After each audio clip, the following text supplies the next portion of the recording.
ഞാൻ ഇപ്പോൾ ഉള്ളത് ഹോച്ചിമിൻ സിറ്റിയിലെ എയർപോർട്ടിലാണ്. ലഗേജൊക്കെ അവിടെ ഉണ്ട്. ഞാൻ ഇരിക്കണം. ഇതേപോലത്തെ വേറെയും കുറേ ആൾക്കാരിവിടെ ഉണ്ട്. ഫ്ലൈറ്റിൻ്റെ കാരണം കൊണ്ട് ഓലെ ഭാഗത്തുനിന്ന് ഡിലേ ആവുകയാണെങ്കിലോ പോസ്റ്റ്പോൺ ചെയ്യുകയാണെങ്കിലോ പ്രീപോൺ ചെയ്യുകയാണെങ്കിലോ ഒരു പ്രശ്നമില്ല. നമ്മളൊരു മിനിറ്റ് വൈകി കഴിഞ്ഞാൽ ഭയങ്കര പ്രശ്നമാണ്.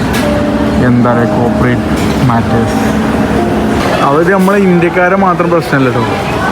11:49 VJ, അതായത് വിയറ്റ്നാം ജെറ്റ്, വിയറ്റ് ജെറ്റ്. ഇത് ഇപ്പോൾ ഇത്രയും നേരം നമ്മൾ ഇവിടെ ഇരിക്കണം. ആ ചേച്ചി ഇരിക്കുന്ന സ്ഥലത്ത് ഞാൻ ഇരിക്കണം.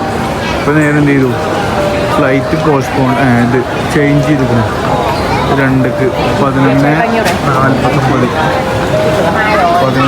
അവിടെ ഓരോ വണ്ടി ആകും ഡിലേഡ്. ഹോച്ചിമിൻ സിറ്റി കാണും 2 കഴിയുന്നതാണ്.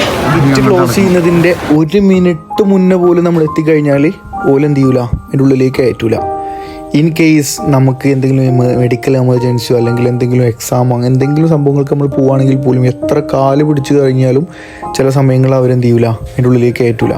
ഇൻ കേസ് ഇനി ആ ഫ്ലൈറ്റ് ഡിലേ ആണെങ്കിൽ പോലും എന്ത് ചെയ്യും, ഇവരതിനെക്കുറിച്ച് ഇങ്ങനെ സംസാരിച്ചുകൊണ്ടിരിക്കും. ഇപ്പോൾ നിലവിൽ ഞാനുള്ളത് ഇവിടെ വിയറ്റ്നാമിലെ ഹോച്ചിമിൻ സിറ്റിയിലാണ്. ഇത് ഹോച്ചിമിൻ സിറ്റിയിലെ മാത്രമല്ല കേട്ടോ, ഇന്ത്യയിൽ നമ്മൾ ഡൽഹിയിലായാലും കൊച്ചിയിലായാലും പല സമയങ്ങളിൽ ഉണ്ടായിട്ടുണ്ട്. ഇൻ കേസ് ഫ്ലൈറ്റ് ഇനി ഡിലേ ആയി കഴിഞ്ഞാലോ യാതൊരു പ്രശ്നമില്ല, ഓലിങ്ങനെ ഒരു കൂസലുമില്ലാതെ നടക്കും. ആരോട് പറയാൻ ഇല്ലേ?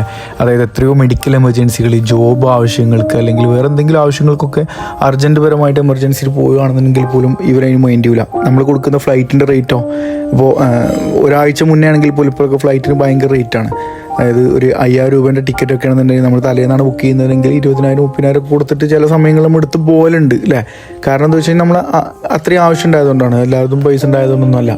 പക്ഷേ എന്നിലും അതിനുള്ളൊരു കസ്റ്റമർ റെസ്പോൺസിബിലിറ്റി അല്ലെങ്കിൽ കസ്റ്റമേഴ്സിന് കൊടുക്കുന്ന ഒരു റെസ്പെക്റ്റ് ഉണ്ടല്ലോ, റെസ്പെക്റ്റ് ഒന്നും ഇവർ കൊടുക്കുന്നേ ഇല്ല അല്ലേ. ഇനി അതല്ല, റെസ്പെക്റ്റ് വേണ്ട. ഒരു ഗ്ലാസ് വെള്ളം ചോദിച്ചു കഴിഞ്ഞാൽ പലപ്പോഴും നമ്മൾ പൈസ കൊടുത്തിട്ട് വാങ്ങണം.